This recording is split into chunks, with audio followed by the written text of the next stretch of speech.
uma festa durante o dia, por uma questão de segurança.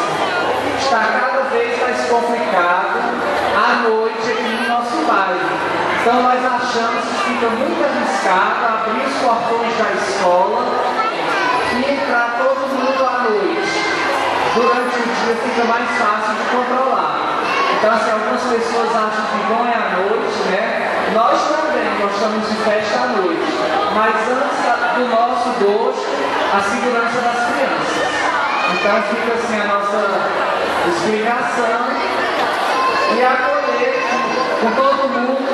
A nossa turma do maternal são as crianças de 2 anos da professora Paula.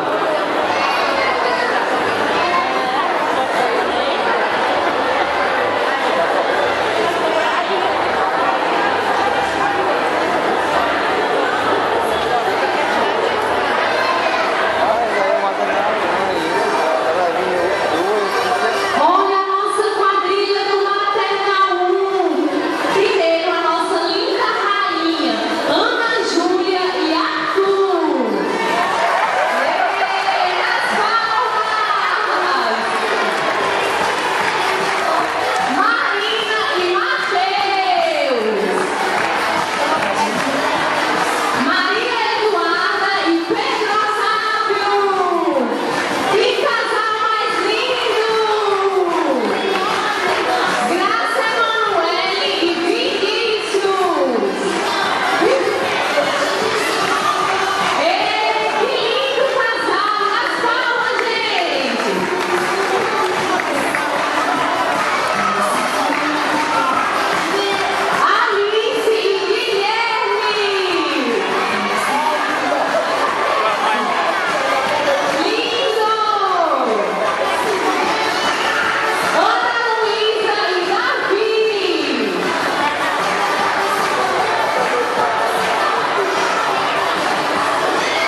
das crianças do maternal 1, que agora sim, cada um deve receber o seu filho das mãos da tia Paula e assumir essa